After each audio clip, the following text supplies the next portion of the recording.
I feel like I've been here all day. Have I been here all day doing Zooms? Did I start at 7 a.m. this morning and it's 7 p.m. tonight? So I'm just getting warmed up. What if I told you guys this? Most of the people on this call know what they want to do. Would that be right or right? We could sit here for the next hour, Carrie, and every person on this call, for the most part, knows exactly what they would like to do. They would like to get out of their current vehicle and get into a new vehicle. They would like to reorient or restructure the current vehicle they have. They would like to earn more income for their skills and talents. So, Jana, here's what I'm going to start off by saying tonight. Most people don't have a confusion of what they would like to do. They have a courage problem to actually go and do it. Everybody with me? Okay. Like if Eric tells me what I'd really like to do is do some coaching, if he's got the desire to learn how to do that, he can learn how to do it. That's the good news, right? If he's got a good attitude about it, he can go get in a room with somebody who knows how to package his skill set and show him how to bring that to veterans, right? So when I'm coaching a lot of people, I mean, we coach about 2,000 people a month. Most people don't have a talent problem. They have a confidence or a courage problem. Okay. Now, since you're being coached by me, I want to remove something out of our vocabulary. We're never again going to say, I don't know how to do something. Can we all agree that we can learn how to do it?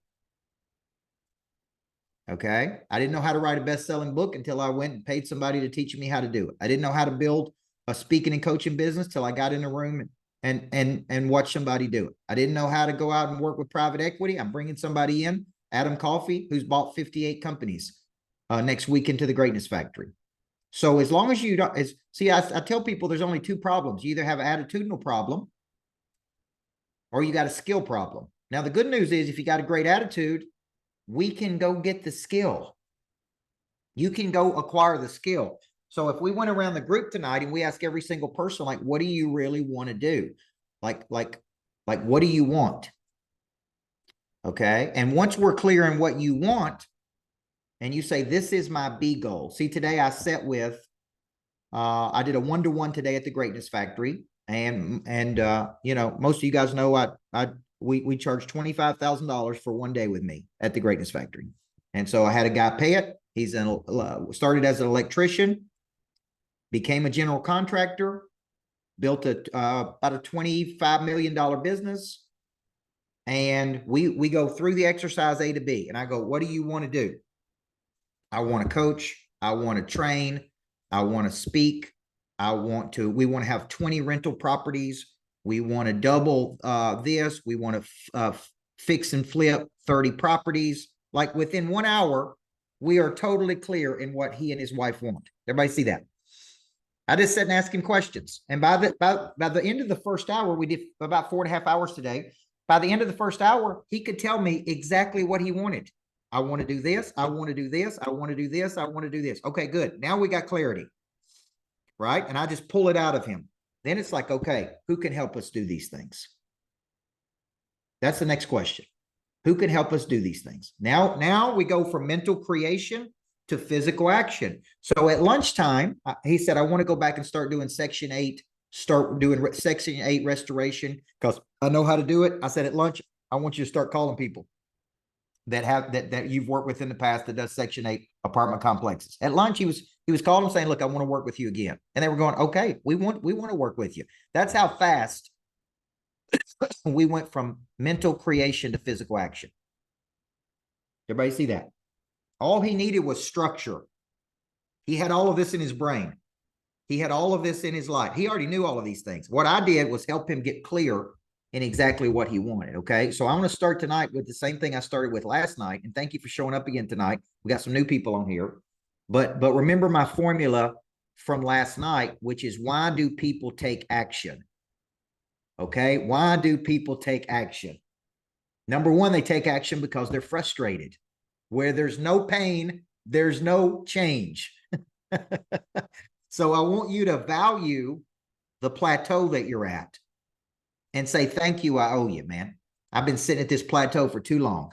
I've been playing at this level for too long, right? So number one, frustration is misguided enthusiasm. It's just misguided enthusiasm. It's something on the inside that wants to come out, right? But you don't know how to get it out, so you get frustrated.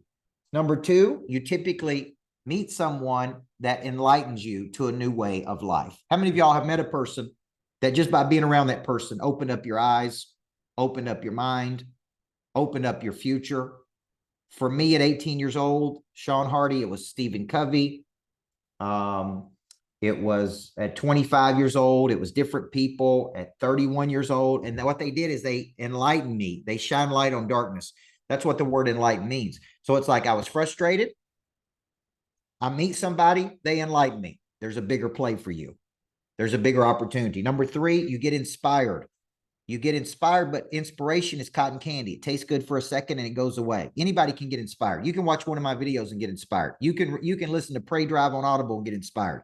But that's not going to carry you to where you're trying to get to. This is the difference between the amateurs and the pros, right, Eric? Is the amateurs make a commitment and then they decommit a lot. Gets hard, I want to quit. Didn't get the results I wanted, I want to quit. So amateurs listen to their feelings a lot. Professionals don't listen to their feelings. It's like, look, I'm going to show up and I'm going to do this because this is what I'm getting paid to do. And I want to be the best at what it is I do. Okay. So it has a lot to do with identity. So number three is, although you may be inspired, you got to commit to something.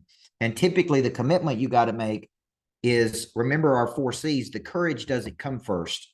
A lot of people on this call are waiting on the courage to come before they go do something.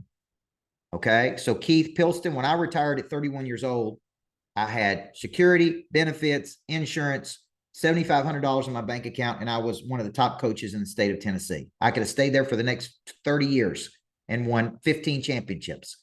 And I left all of that behind and I just committed. I said, man, I'm going to go make this work. I don't know how it's going to work. I don't know what I can do. I don't have a customer acquisition plan, but I'm going to go out and figure out how to do this. And I asked Dan Martell last week, is there ever been a time in your life where you were scared that you were going to lose everything? And he said, absolutely. He said, Coach, go back to a time in your life. Steve Miller, I want you to hear this. He said, go back to a time in your life where your back has been against the wall, Coach, and tell me a time that you didn't figure out a way to win. Everybody hear that? Go back to a time in your life where you had a lot to lose, but you didn't figure it out. And I go, man, I don't have a time like that. He said, all right, what do you have to be afraid of then? What do you have to be afraid of? One of the top coaches in America, Dan Sullivan, was one of my coaches. He got divorced in the morning and went bankrupt in the afternoon on the same day. He called that extreme market research. Okay. And look at him today. He's got a freaking $60, $70 million company. The dude's probably worth $100 million. He had all of that inside of him. And then he met his wife. His wife said, you're the smartest dumb person I've ever met. You're a genius, but you need some structure. She gave him structure. He built Strategic Coach. Boom. Look at him today. So it's like, what do you have to lose? So number 3 is you got to commit, or excuse me, number 4 is you got to commit to a process, and you got to commit to finding your who's. I'm one of your who's. I'm just going to tell you. I'm not ashamed to say it. I am one of your who's. Okay. And if you think it's risky betting on me, I'm the least risky thing you'll ever bet on. Okay. Because I've been showing up for 33 years. Okay. A person said to me one day, man, I just don't know. It seems kind of risky. I'm like, if you think betting on me is risky, then you don't know much about betting, because I guarantee you I'm going to show up. Okay. Because I've been doing it for 33 years. I'm going to keep showing up for you. It ain't no risk on me. Trust me. The risk may be on you, but it ain't on me. Okay. So as long as you can believe in yourself. All right. And then number 5 is you got to recommit. And how often do you have to recommit? Success is not something you own. It's something you rent. And that rent is due every single day. That rent is due every single day. And you may not want to pay it, but it's due. Okay. So the reason I'm starting here, right? Jana asked me last night, why did I start with this and why did I end with this? And let me tell you why. Because I got to get your mind ready for what your body's got to do to find a new game to play. I got to get you out of thinking about it, sleeping on it, complaining about it, whining about it, talking to your partner about it. I got to get you into movement. I got to get you into physical action. Like the dude today was so coachable. He didn't wait till he started home. He said, me and my wife sat down at lunch and started calling people. We did exactly what you told us to do, coach. I said, okay. See, that's coachable, right? He didn't go to lunch and talk about how it wouldn't work. He went to lunch and actually got into physical action. So we go from mental creation. So when Rod Williams says I need to tweak my model, I may get inspired during the session, but then I got to take what I'm inspired on and get it into some kind of physical action. What do I got to do next? What's the next move I got to make? Okay. If Greg Smith tells me, look, I got to go from A to B, I'm clear on what my B is. Now he's got to get into physical action, which could be one phone call, one follow-up, one email, come to one conference. He's got to do something. And anytime I get into a catastrophizing mode, that's where I go to negative town. You know, the one thing that cures negative town, guys? Action. That's the only thing that cures going to negative town. Physical action. I don't want to make phone calls right now. I'm making phone calls, okay? So that's me getting you ready, okay? I was trained by a Marine. Got any Marines on here?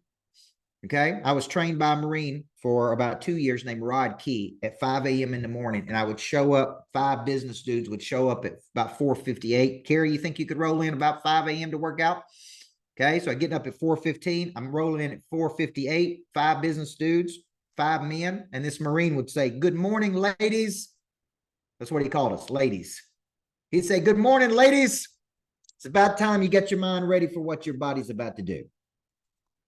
And he said, you're not going to like me for the next hour, but you're going to love me when we're finished.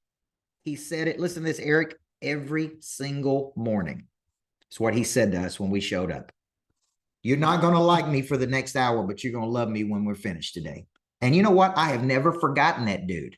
Never. Like, that was so valuable for him to every morning just, hey, come on, man, suck it up. Let's go. And sometimes when we're prospecting, we got to get our mind ready for what our body's about to do. We don't feel like doing it, but we got to do it, okay? So tonight we're going to be talking about the vehicle. And we're going to call tonight Finding the Right Vehicle. Now, how many of you got into a business and you had very little forethought about if the business could even get you to your goals? If it was the right vehicle for you? How many of you just got into something only later on down the road to go, you know what am I doing here? Right? What am I doing? Okay. Chase, that's how I felt when I got into the insurance business. Right? I'm like, what am I doing? And who have I partnered with on this particular deal? And I'm like, man, what am I doing? Like it sounds good. We're going to make a bunch of money. We're going to cash checks. We're going to drive Cadillacs. It's going to be fun. And then I get into it, go, man, this sucks. This ain't what I want to do. Like, this is not what I want to do. What I want to do is coach. What I want to do is build. What I want to do. And it's like, this is a good vehicle, but it's not the vehicle for me. Everybody see that? It's not matching up with my skills and talents. So a lot of people get into a vehicle only to figure out some big things. And that's what we're really going to talk about tonight. So I want you to think of the vehicle as the work you choose to distribute your talents. Okay. Now, how many of you had a course in finding your talents in school? Anybody? Every now and then I'll have one person that say, I went to a unique school and right. And they helped me find my talents. My kids go to Montessori school. It's one of the best schools in the world. I don't know that they still help them find their talents, but they do work with them on like figuring out what they like to do. So I want you to think of work as the distribution channel for your talents. You distribute your talents through your work. Okay? And work is either an occupation, that which occupies your time, in which you receive a paycheck, or it is a vocation, which comes from the Latin term voice or calling in life. Now, how many of you admire people that do big things in the world? Okay, let's just take a few of them. We got any admirers of Steve Jobs? Anybody think Steve Jobs woke up in the morning going, boy, I just can't, I don't even want to go to work. Think I can get motivated? You think I can get a motivational coach to motivate me today because I got to go to work? What about Elon Musk? You think somebody's got to motivate Musk in the morning to go try to figure out how to get people to Mars or build Teslas or, okay. What about Bezos at Amazon? You think Bezos, by the way, Bezos left a job, left a career, making great money, probably one of the top money earners were at his old job to go start Amazon. He didn't have a name for Amazon when he started. He didn't even know where he was going. He didn't know what city he was going to move to. You see where I'm going? Now, do you think these people that you admire, do you think they get up and go, man, I just don't feel motivated to go do this today? Or do you think they get up and go, man, this is my mission. This is my mission. This is not my job. So I want you to think of it as you have certain skills, and I call them birthday gifts. They were given to you at birth. Now, here's what you got to do. You got to find the birthday gift. You got to open the birthday gift. You got to use the birthday gift. Does everybody see that? They were given to you at birth. They were birthday gifts, latent, undeveloped, unopened. Okay? You got to find it. So there's a book out there called Talent is Overrated, a book by Jeff Colvin. I should be getting some royalties on this because I talk about it on my speaking presentations. I guarantee people go buy that book. Here's what Jeff Colvin says, Sean. He says in that book that people are not naturally more gifted than other people. Some people find their gifts earlier in life, and they use those gifts over a long cycle of time, and that's how they become great. Okay, now let me give you some examples. Tiger Woods was on a golf course at 7 months old. Mozart was playing music at 2. Swift, whether you like it or not, had a guitar in her hand at 4 or 5 years old. Venus and Serena Williams were playing tennis as kids. Okay, so Keith, go ahead and choose what you want your child to do right now. Go ahead and get them into it right now. And I bet you by 20 years old, they'll be incredible. Because here's the deal. What if Tiger Woods' dad said Tiger's going to be a football player? And he started him playing football at 7 months old. How good of a football player would he be? Does everybody see that? I was on a baseball field at 6. I was coaching at 15. I had a speaking coach at 15 years old. I was doing speaking engagements to 6,000 people at 15. I'm 47. Okay. I know y'all think I'm a lot younger, and I do look younger in person. But here's my point. You know how good you can be at something when you've been doing it for 30 something years? How many of you think the stronger your skill is, the more money you make? What if you found your skill very early in life and you did it for 30 straight years and you just kept getting better and you had the best coaches in the world? What if you had the best coaches in the world coaching you? Think about this. Found your birthday gift, opened it, used it, said, this is what I'm going to do with my life. Choose a destiny. See, some of you get up and you go to a job and you complain about it and you whine about it and you pout about it and you go, I really want to do this for a living, right? And you can't figure out why you don't have any internal prey drive. And it's because you're playing the wrong game. You're doing the wrong freaking thing, okay? So I want you to think right now, if I went around the group and said, tell me what it is your unique gifts and talents are. Now, I can't cook. I'm geographically illiterate. I can't fix anything. I was raised by a single mom. She didn't teach me how to fix a car. I don't know the difference between the oil and the transmission fluid on a vehicle. Everybody with me?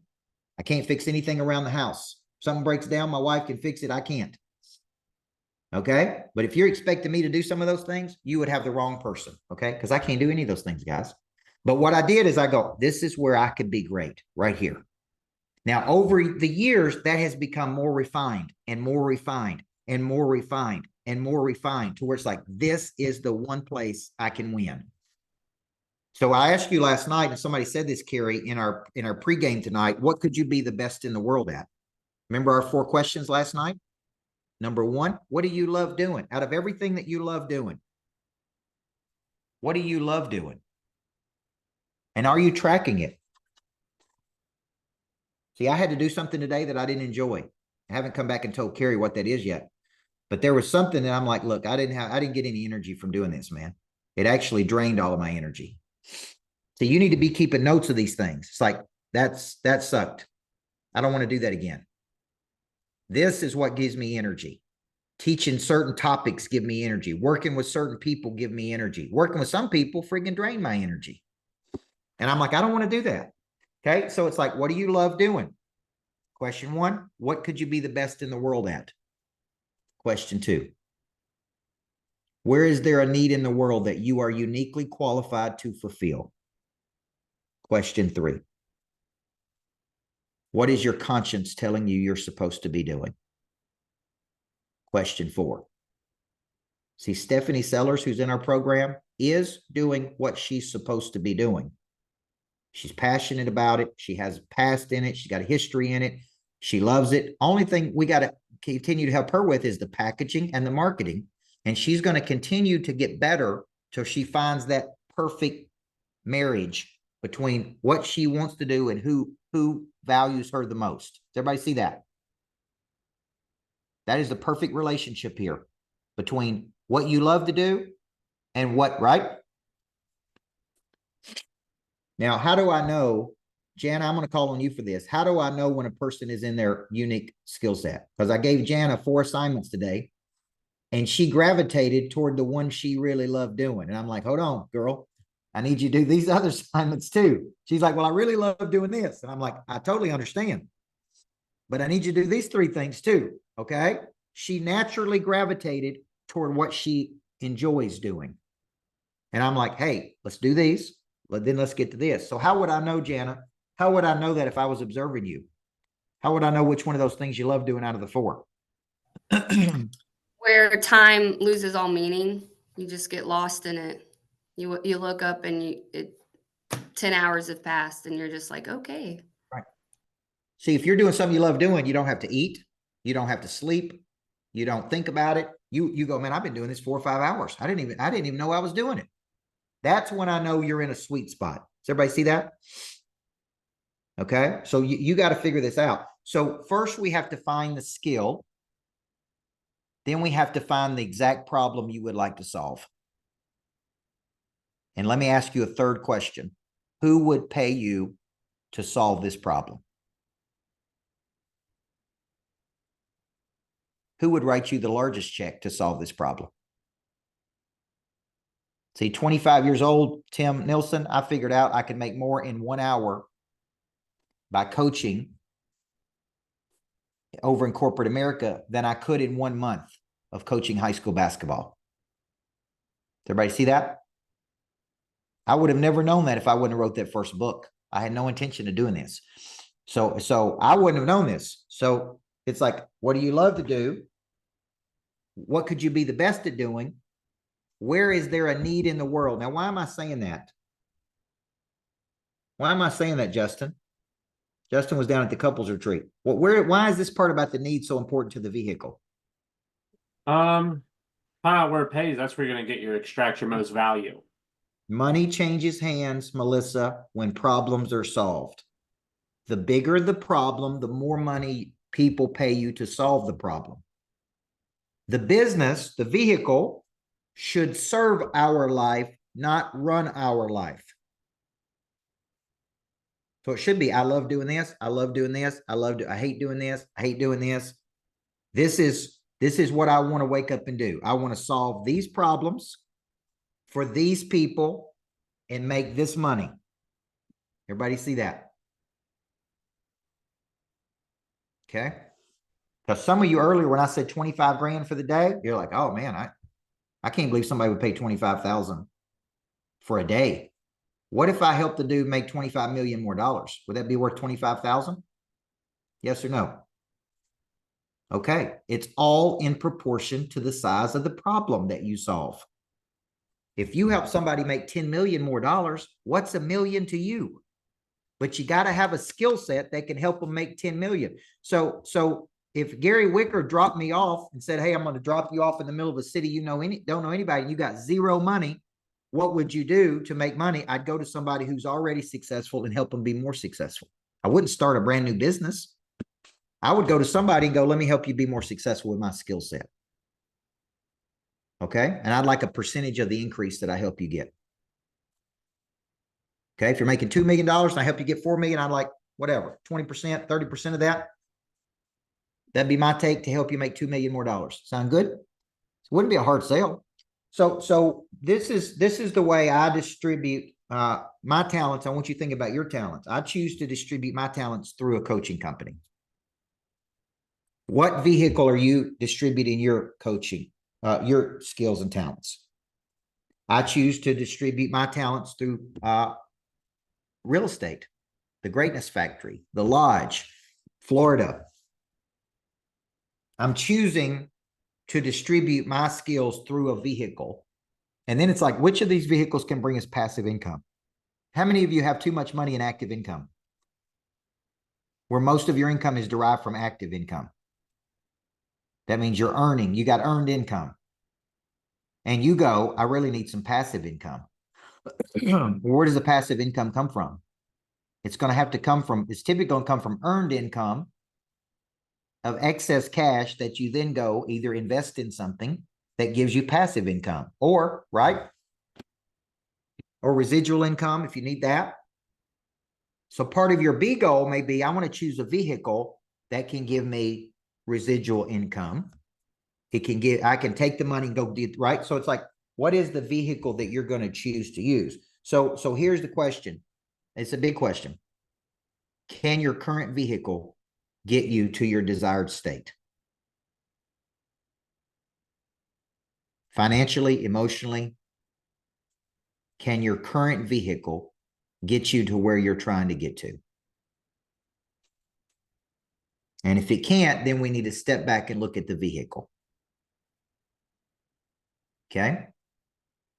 Next question. Does the vehicle in its current state need to undergo a strategic pivot? Or you just need to torch it and burn the whole thing down? How many of y'all have gone through that where you actually torch the whole business? Okay. Don't think I haven't had days thinking about that. Okay. Where it's like, look, I'm just going to turn the whole business down, start over again. It's okay. One of my best friends, Matt Monero, I'll be seeing him in Dallas in a few weeks, actually did that. At $130 million, he was miserable. His employees were miserable. He was miserable. He hated the business. He was one of the most miserable people I've ever met. And he completely torched the business at 130 million. New structure, new team, new everything. He lost $30 million of revenue during that period. And he came back and rebuilt the business exactly the way he wanted. That business is now doing 250 million, and he's probably going to sell it to private equity and cash out at about 50 mil to him. And he's one of the happiest dudes I've ever met. This is so crazy. The business in its current state was making him miserable. How many of y'all been there? It's like the way we're working ain't freaking working. I need to torch. So he torched it. So let's put that as an extreme measure. Or you just need to tweak a few things, and you need to make a strategic pivot. See, one of the things I'm doing is actually eliminating programs versus adding more programs. You're going to see me get down to 1 or 2 programs, maybe 3 at most. And they ain't going to be cheap, folks. Okay. So all the folks in at the 97 level better go get you some income and get them up, start getting that income up, because them numbers ain't going down. They're going up. Okay. Now, here's my point. If you've been coaching for 33 years, you'd be saying the same thing I'm saying, right or wrong. If you've been doing something for 3 decades, you'd be saying, look, this is what we're going to be doing. We're going to do this. We're going to do this. We're going to do this. My sales team would be happier. My team would be happier. There'd be less things to focus on. There'd be more strategic focus for me. There'd be easier marketing because we're just doing 1 or 2 or 3 things, and that's it. Everybody see that? That's not how my brain thinks, though. My brain thinks, let's go do everything. So it's got to be like I'm making some strategic pivots, and I think about this every day. So the question for you is, does the vehicle in its current state need to undergo one of 2 things? A strategic pivot, which means you like the business, but you need to tweak it. Or you need to torch it. Okay? You need to torch it. And it's okay if you need to torch it, guys. It's okay. Okay. It's not anything to be ashamed of, or some of the best people in the world. Okay. I mean, just look at some of the great people. They just come in and said this doesn't work. It just doesn't work. If you saw how many things Amazon tried that didn't work, okay, and they go, you know what? We're out. We're not even doing that anymore. Okay, so this is big questions. All right, let me stop here and see if I got any questions, because I'm about to move what could be wrong with the vehicle. And I got about 10 things that could be wrong with the vehicle. Gary Wicker, what are you thinking about this? Coach, you're all over my toes. That means a good coaching session. Absolutely. I love the real estate industry, but I'm probably committed to it. But there are other things around it that, that I want to branch out into. And, some days it's frustrating when I look at that. I've got a total of 12 of us right now, and I'd rather have 112 of us. And there are days that it's frustrated, but, I'm committed to it. I think some of my gifts are leadership and encouragement and that kind of thing with my bunch. And that's where my sweet spot is. I love teaching. I love, getting in with them and showing them how to, especially when I have new agents come on board. Yep. Well, I think when you're thinking about this, see it, and I want you to hear my heart here.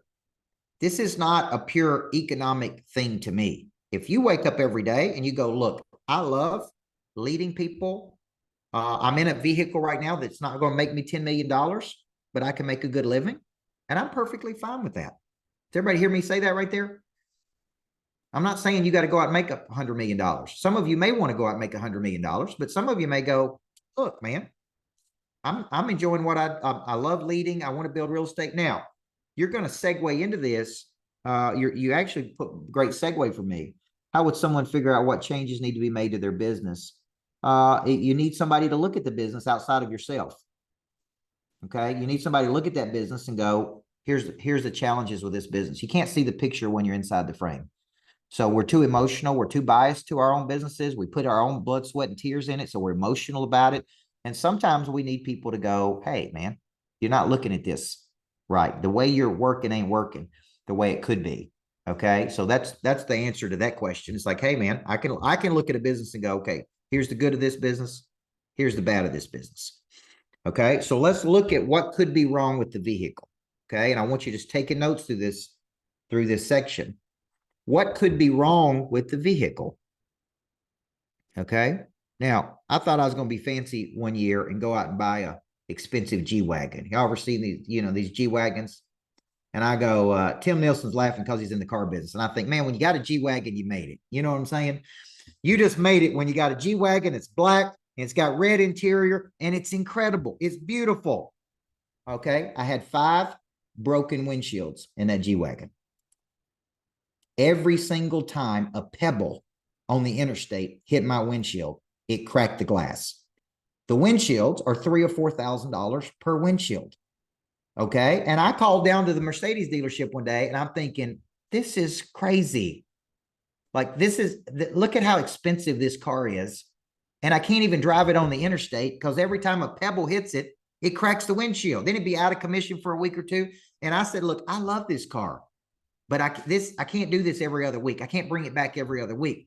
I'm like, why did they manufacture this vehicle like this? And they said, well, the windshield is straight up and down versus at an angle. And so they said, this is just a common problem. And I'm sitting there thinking, surely they could figure this out. How many of y'all think this is crazy? Buy a vehicle that expensive and the windshield. I got 5 broken windshields. Okay. So I want you to think of your business like a vehicle.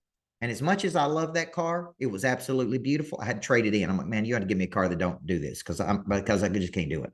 So here's problems with vehicles that I see. Number 1, you're selling to a want versus a need. If you come to the 2-day event with me and Adam Coffey and JT Fox, and you really study Adam Coffey, who wrote Empire Builder, you're going to hear him say over and over and over, we are looking to buy businesses that sell to a need, not a want. Okay? Your yard's got to be mowed. You got to have insurance. If the roof leaks, you got to have somebody come out and fix it.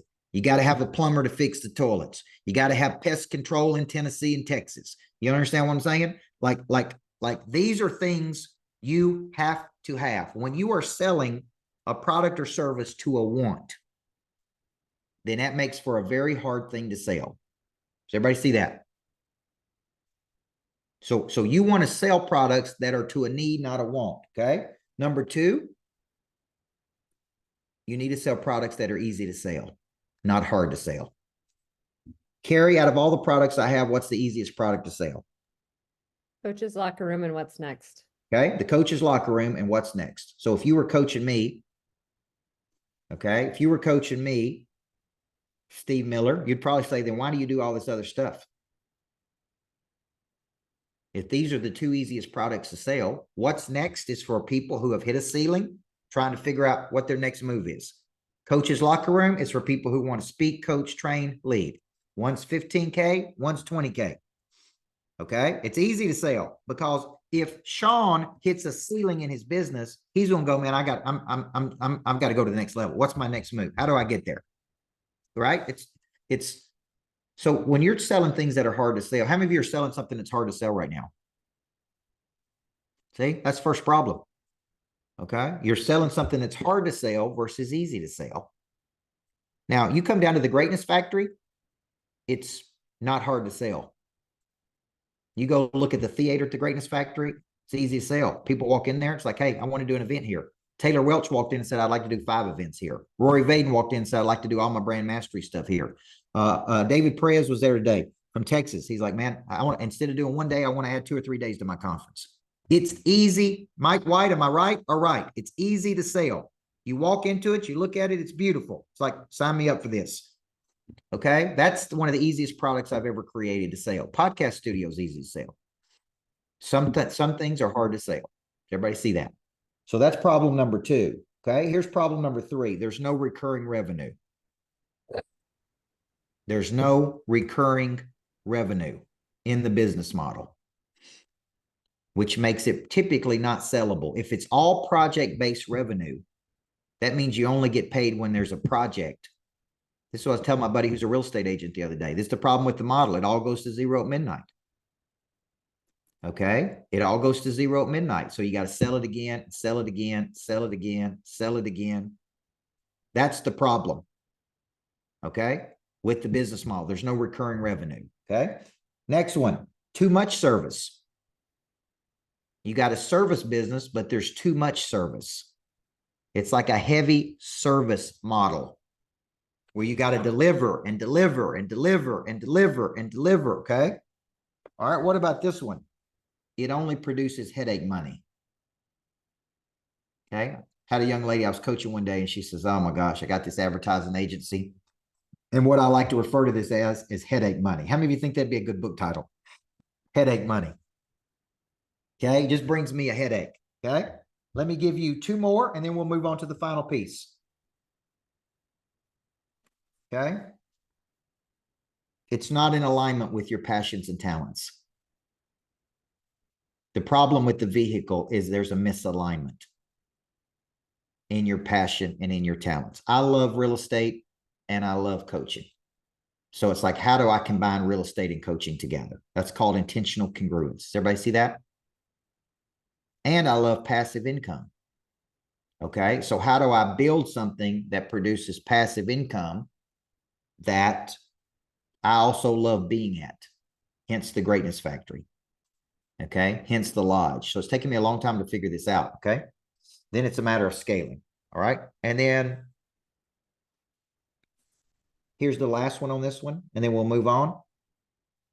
You love the work, but you hate the business. You love the work, but you hate the business.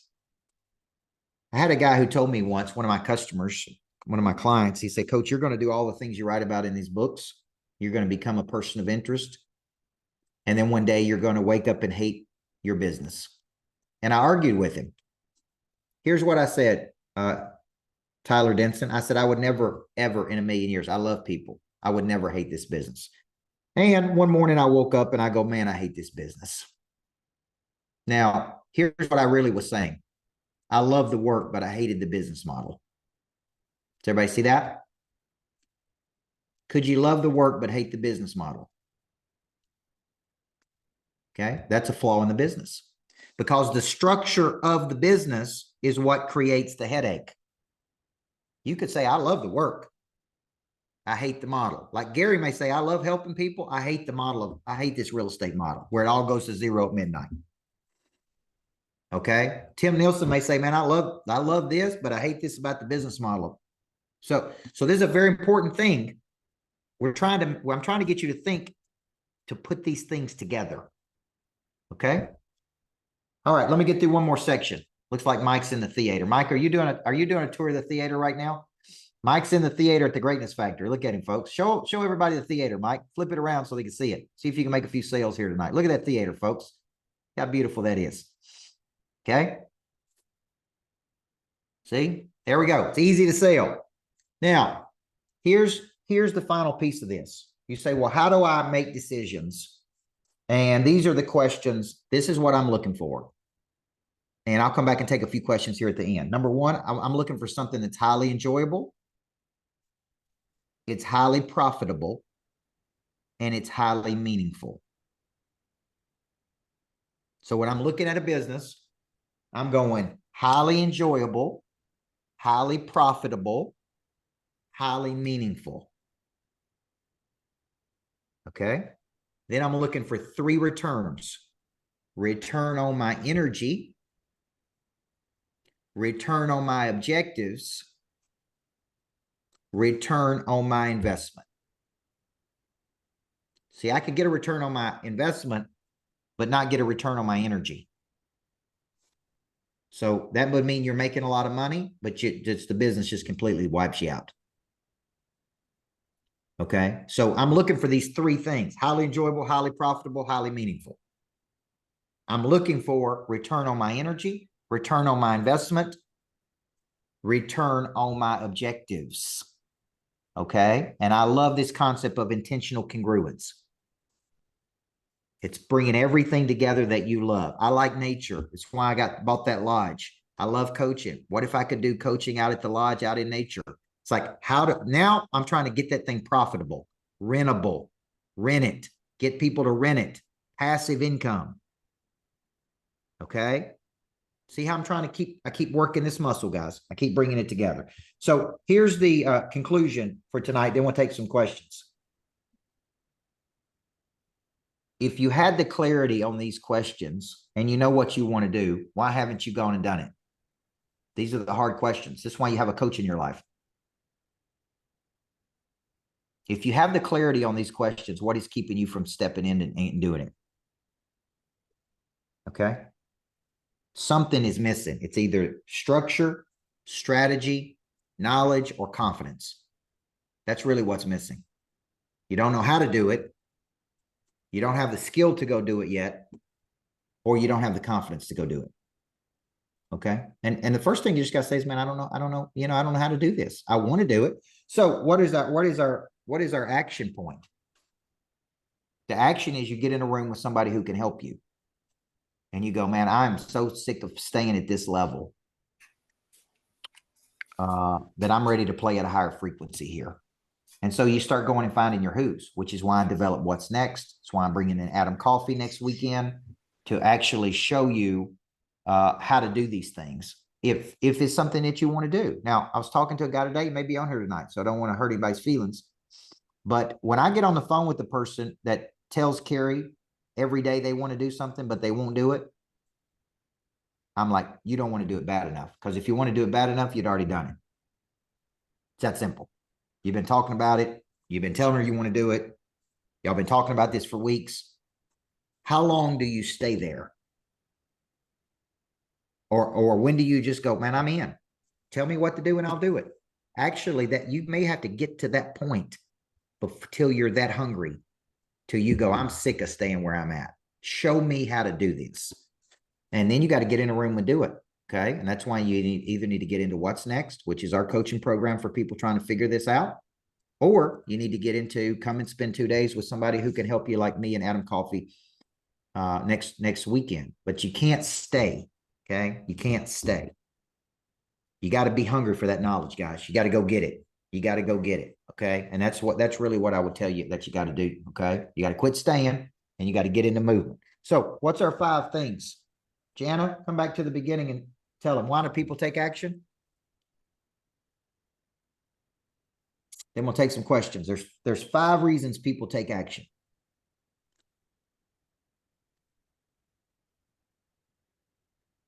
I can't unmute. Okay, I'm unmuted. Frustration, no pain, no change. Enlightened you to a new way of life. You're inspired. Cotton candy, and then it goes away. And then commitment. That's right. Those are the 5 reasons people take action. You get frustrated enough. Somebody walks into your life and enlightens you. They show you a better way. Thank God for those people. Thank God for those people. Okay. Number 3, you're inspired to do better. When you know better, you do better. Maya Angelou said that. Number 4, you commit to a process and go into finding your who's. You're looking at one of them right now. And number 5, you recommit every day. You recommit every day. You don't start and quit. You don't start and say it's getting hard. You recommit every day. And you can find the right vehicle. I promise you. You can go do what we're talking about tonight. Okay. So tonight was about the vehicle and finding the right vehicle for your gifts and talents. Okay. This is a good one. For some reason, I'm really fired up about this series. I don't know why. I think I see so many people that have so much talent, guys. I see so many people who's got so much talent. You're such level 10 people. And it just, man, it breaks my heart to see people play at level 4 levels, especially if you've been doing this as long as I have. I'm like, come on, man, let's go. Let's get in the game and do something here. Let's quit talking about this and let's start being about this. I think over 30 years, it's just like, come on, let's do this. Okay. So I really encourage you, schedule a strategy call with Carrie.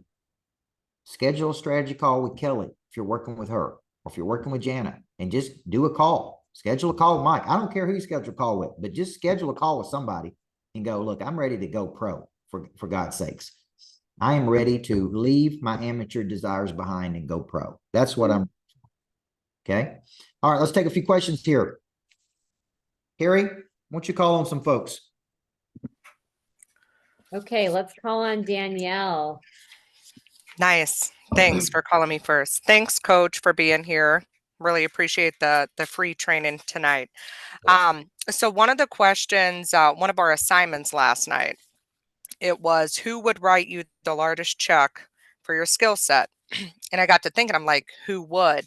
So I came down to the consumers. My end goal is to speak, coach, like in massive crowds. Like you're one of the people who triggered that for me a long time ago. You came to North Star Insurance Advisors. I was selling insurance there. I met you and Natalie in person. And I remember asking you, I still have it in my book. I asked you, like, did you get into this money? Did you get into this business to make money, or was it meaningful for you? And something you responded triggered me. But my question tonight is, I'm pretty clear on what I want. My vehicle, it's a V4. I'm trying to have a V12. So I still sell life insurance with North Star. Yep. My goal is to invest that money into real estate to have the passive so I can go and speak and make money off of that as well. So my question to you tonight, I've asked another millionaire this question, and his response was, my plan is okay. And I value your feedback tonight. So my question is, if I know I'm going to sell insurance, invest it into real estate, and then coach, do you see it as me being afraid to burn ships, get into real estate first, get into coaching, or do you see that as a plan that can work with a time limit on that? Okay. All right. So I want everybody to hear what my answer is to this question. No matter what you do for a living, I don't think your first investment should be in real estate. I think your first investment should be back into yourself. After you put money back into yourself and skill up to go do what you're telling me you want to do, which is speak. Okay. See, I didn't go invest in real estate first. So I got $25 million worth of real estate today, but I didn't start like that. I started by investing in my skill. And the more I invested in my skill, the better I got. The more I got, the more money I earned. The more money I earned, then I go, now I'm going to buy some real estate. And I didn't even know what I was doing. I just called my buddy one day and said, look, I feel like I need to invest in something. I went and bought 4 single family residential houses. I sat on those houses. I rented them, 1 duplex. I put $100,000 into that real estate to buy 4 properties. 3 years later, I sold it and had a $400,000 profit. I took the $400,000 profit and went and started buying bigger properties, the lodge. Everybody see that? And I kept repeating that cycle over and over and over. But notice I didn't start there. I didn't have enough money to go invest in real estate. What I really needed was to invest in my skill. So my philosophy, Danielle, is as you earn income, the first thing you should invest in is back in you. Second thing you should invest in is the business. The third thing you should invest in is the wealth. That's my personal philosophy. Everybody see that? And especially if you want to go speak and coach, I'm not telling you that you'd be wrong if you wanted to go buy real estate, but I don't know how buying the real estate gets you closer to your speaking goal. I think investing in your speaking and getting better at that moves you closer to that goal. So I would make money, stack it away to invest back in your personal training, skill up, and then I would go through this cycle. That's my advice. Okay, so you would say invest that coaching money into the real estate. Get good at coaching, invest that into real estate. I'd say take the money you're making now, invest in yourself, skill up there, go make money, stack it away. And then when you have enough money, I didn't start investing in real estate till I had 100,000 of cash. I didn't invest in anything till I had that much money. Everybody see that? Thank you. Yeah, that 100,000 bought me 4 properties in those days. One of them was 65,000, one of them was 83,000, one of them was 100,000, whatever. Then I sat on that for 3 or 4 years, and then I sold it at a very high profit. Then I took the profits and went and did it again. Then I took the profits and went and did it again, and that kept building. And then I had enough stored away to go build a greatness factory, which should kick off more money than any of my investment properties do. Okay, but it's taken me a pretty good minute to go do all that, guys. It didn't start like that. Now, why would I say invest in your skill first, guys? There's a direct correlation in how good the skill is and how much money you make. The people who make over $1 million a year personally have very strong skills. I don't care if they're selling insurance or real estate or speaking and coaching. You don't get to $1 million a year in personal income unless you have impeccable skills. Is everybody with me? Okay, that's why you need to be reinvesting in the skill, because that's where the money is. The bigger the skill, the better the skill, the bigger the problem, the more money you're going to make. So the people who are making the money over there, Danielle, are the people that own North Star. Okay, and you probably know that. I love those guys too. But owning the insurance agency is where the money is. Okay, can you make some selling it? Of course you can. And if you're really good at it, you can make a lot selling it. So just be thinking. Okay. Great question. And I do remember you. Wow. Oh my gosh, that made my day. All right. Thank you. Okay. Let's call on Steve Miller now. How are you? Go ahead, Steve Miller. You in a Steve Miller band? Anybody ever asked you that question? I am. We were really good back in the day. I tell people drugs and rock and roll and all the stuff that goes with it will leave you as a high school administrator. So kind of where we're at. Thank you so much for what you do, and your team's been awesome supporting me, and I really appreciate all of them. It's been a great journey for me. My question, you had to shift, talking about a different vehicle. You had to shift during COVID from a vehicle you were very comfortable in to one that was very different for you. Can you talk a little bit about how you made that transition from the in-person traditional coaching into the Zoom, and how quick you were able to monetize that? Because I figured that had an impact on what was going on. In March of 2020, we were losing a significant amount of business, a significant amount of money in the coaching business, because I couldn't speak. And the speaking was how I went out and got in front of people. And that's our number one way for generating new customers, is in person. How many of you see me speak in person? Okay. And if you haven't, it's a whole lot better in person than it is through these Zooms. Okay. So that's the way we went out and got business. I went out on the road. I spoke in front of people. We enrolled people, sign up for our coaching programs. And so, you know, I had to strategically pivot. And so a company out of Houston, Texas came to me and said, I'd like to start doing virtual events with you. And I said, I'm open. I'll do one. And if it works, I'll do another one. And in the very first one, we did one called Purpose to Profit. We generated $500,000 in 2 days through a virtual summit. And I go, let's do another one of those. And we did another one, and we did another one, and we did another one. As a matter of fact, I got one coming up here at the end of May called Person of Interest. And they really believe that if we could get a rhythm and the marketing's right, and we can ever get it down, that these things really could generate $1 million in 2 days. Okay. Now, I haven't seen it do that yet. I have seen them generate 500,000 and 600,000, but I haven't seen them generate $1 million. But still, how many of you would say if you could generate 500 grand in 2 days for your business, you'd take it? Okay. Now, obviously, we don't keep all that money because there's promotions that go involved. There's ads that go involved. But if we kept, let's just say 65 cents off every dollar, that's still a good couple of days. Okay. So I was forced, Steve, to pivot. If it were up to me, I'd be doing stuff live, but look at how many more people you can reach in today's world through Zoom, through virtual events than you could. I'll be speaking every single day of the week. And then I may not enjoy speaking as much as I do if I had to do it 7 days a week. You know, what if you told Garth Brooks he had to sing 7 days a week? You know, what if he may come back and go, man, I'm sick of singing. I don't want to do this every day. So I think what you got to understand is, how do we embrace this technology to where, like I learned this really from Brad Lee when I started to have a Lightspeed account. I couldn't get through my brain that people could watch me on an online academy every day and be trained by me. And Brad Lee said to me one day, he said, that is you on those videos, right? I said, yeah. And he said, well, what's the difference?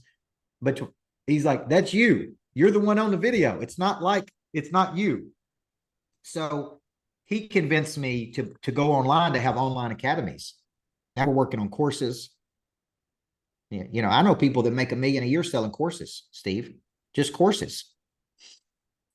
Okay. So I'm bringing in Taylor Welch next week to speak to my exchange group, and he did 60 or 70 million through online courses and training. And like, it's available to you to do it that way. So you don't have to do everything in person. So to me, it was like, I got to shift gears here, man.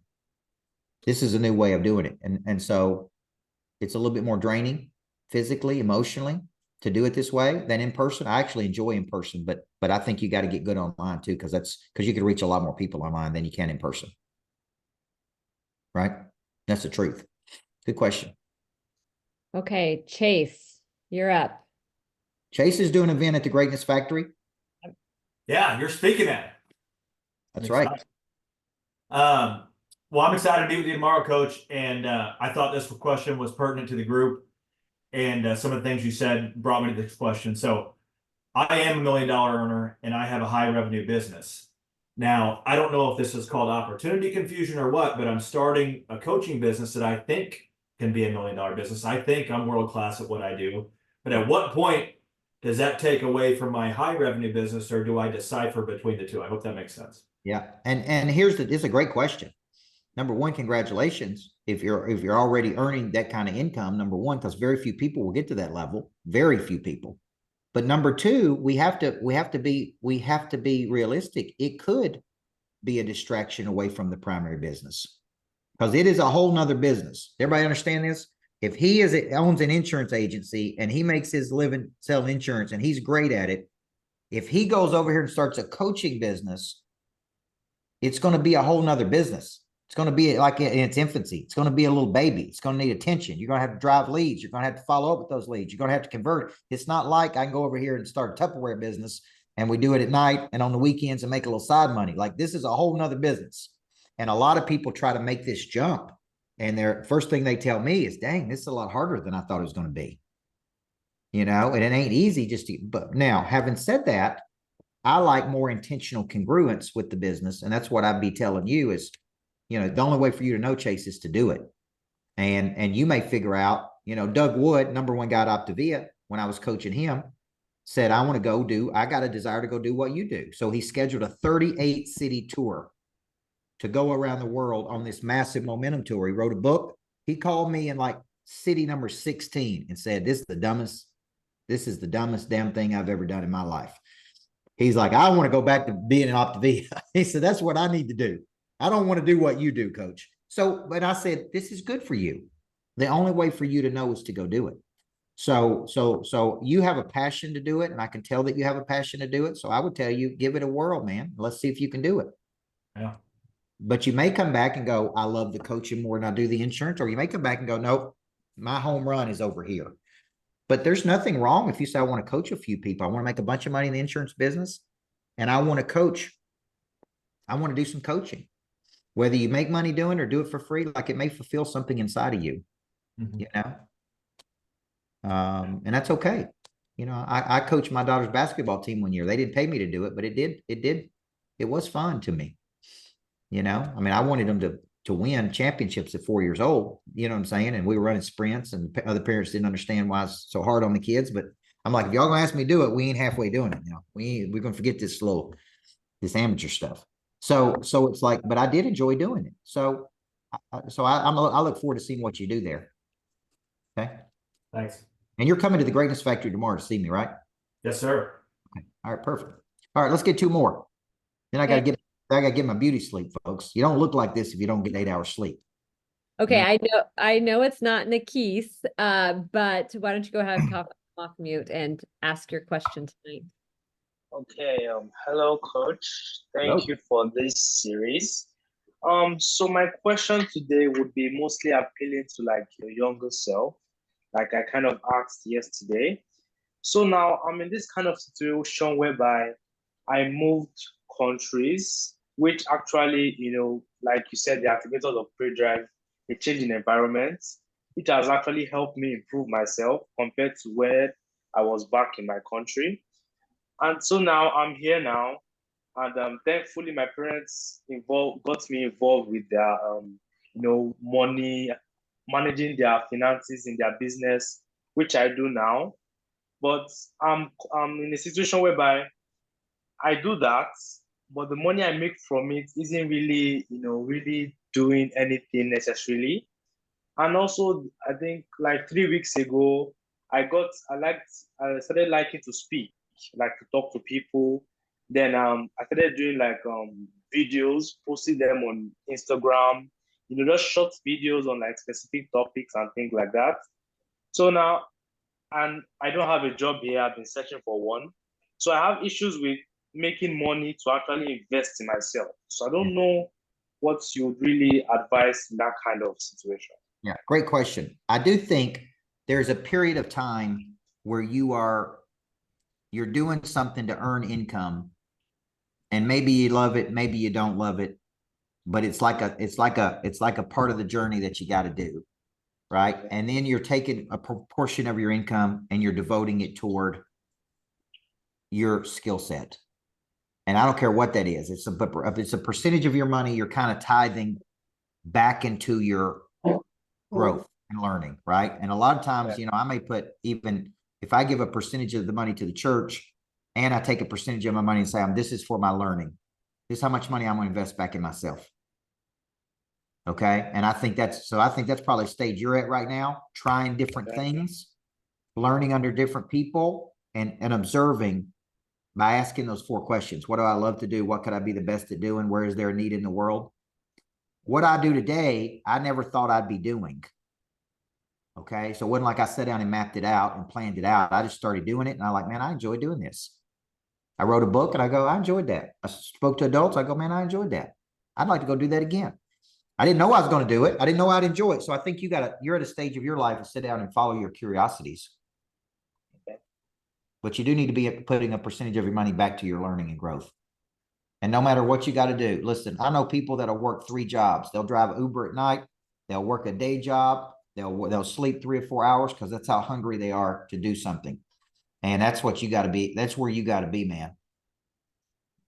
And if you got to get 4 hours sleep and get up and go do something else, that's just periods of life where you got to do that. And the people who are not willing to do it are typically the people who never advance, man. They just never get that skill set. They never dial it in. I hate to say that, but it's the truth. Okay. If Greg Smith's got to drive a UPS truck all night long and get up and go to a training at 8 o'clock to learn something, to skill up, to do something different, that's just what he's got to do. I wish I could tell him it's going to come at the box or the bow around it, and it's going to be perfect. He can get 12 hours sleep every night, and then go to job and love it, and then have some time over here. But that's not, it don't work like that. Okay. I wish I could tell you it did, but it don't. And it didn't work like that way for me. Okay. I'd sleep at my office at night. I'd go to trainings on the weekends. I mean, that's just the way that's just the way we did it, you know? Okay. There was Thank no, you so much for the there was feedback. no balance early in life on any of these things. Okay. All right. Let's get one more, Carrie. Thank you. Adita. I think she's the last one with her Rita, hand. you there? There she is. I am. Thank you so much, Coach, for tonight. My question would be, you mentioned earlier that there was a point where, you know, he told you that you were going to wake up and you're like, I'm going to hate this business. And you said to yourself that it wasn't the business, it was the model or the structure. I noticed that changing insurance companies, I noticed that how much confidence this structure has given me. Just today, I got my first call. I was able to get my first call and change, you know, the appointment. And just trusting in the process was a huge thing. But now that I see that the model has now shifted in my favor, now what steps do I need to take to identify where it is with my skill set? Because I'm passionate. I have a clarity of what I want. I like, you know, I love what I'm doing. I have all of that, but there's just that skill set. There's a certain skill set missing to really excel in this. Well, this is where coaching really comes in. I could have a lot of passion for something, but not be that skilled at it. The skill comes from the coaching. So why do basketball players practice 3 or 4 hours a day? Why do Olympians practice 3 or 4 hours a day? Why does the military train every day? If you watch Maverick, you get all caught up in Top Gun and Maverick. Those guys only fly 45 minutes a day. The rest of the day spent training. So what you got, if you want to grow your skill set, you have to have content, repetition, role play, and testing. You have to be coached. Okay, that's how you improve a skill. Is you need a coach and you need repetition. You need a coach and you need repetition. If not, this is a problem for a lot of people. They just keep doing the same thing over and over and over. So I can have passion, but not have skill. Right. I can have And that's skill, the thing you but not said, have passion. knowledge. Yeah, knowledge. And I feel like that's the thing that I've identified is knowledge. If I have stronger knowledge set, it'll boost my confidence. Yep. So I guess my point to you is a lot of people rely on their company to train them. And Yeah. I'm going to use an example here. If my Okay. daughter is a cheerleader, and she is, now why she chose cheerleading when I was a basketball coach, only the good Lord knows. Okay. But if she has a cheerleading coach but she has a desire to be a gymnast or be big time, would it be wise of me as her father to get her private coaching? So she gets extra coaching outside of what her coach gives her. Yes or no? Yes, of course. So a lot of people say, well, I'm getting training from my company. You know, I'm not growing my skills, but I'm getting training from my company. I think you should get the training for your company and you should go get coaching from somebody who's very skilled. So a lot of people don't think like that though. They're like, well, I'm getting coaching. I hear this all the time, especially in real estate. Well, my real estate company trains me. And I'm like, but you're still not selling any real estate. So either you suck or they suck. Okay. So it's like you got to go get the skills you need to be great at what it is you do. Okay. That's what you got to do. So if you want to skill up, that's what I would tell you. And you may say, I need to skill up in communication. I need to skill up in closing. I need to skill up in conviction. I need to skill up. Like you got to go. This is where I really need to get skilled. Okay. Right. Okay. I appreciate it. Thank you, Coach, for all the advice. Thank you for showing up and being coachable. Guys, thank you for showing up and being coachable. I know we went a little bit long tonight. Thank you for being committed. Okay. Tonight was about the vehicle. Here's the good news. Tomorrow night, we're going to be covering getting a seat at a bigger table. So tomorrow night, we're going to talk about what does a big table mean? What is the big table for you? And it's going to get your mind thinking, constantly thinking like, what is a bigger table for me? Where can I take this? Where could I take this? Okay. What is the next step for me? So Let's show up tomorrow night, 7 p.m., same time. Okay. I'll bring my A game. You bring your A game. Okay. Book a call. If you're thinking about doing something with me, some of y'all are new to me. Some of you have been watching me for a while. If you want to do something, then book a call. Carrie, Kelly, Jana, Mike, whoever you are working with or feel comfortable with, just say, look, man, what can I do with Coach Burt? I want to come see it live. I want to be in a room. Okay. You can watch Garth Brooks on Prime Amazon, folks, or you can go get in the room. Okay. There's a big difference there, by the way, because I've seen both of those. All right. So if you're thinking about doing something, let's do it. Okay. Let's quit talking about it and let's get into it. All right. You guys have a great night. Appreciate you.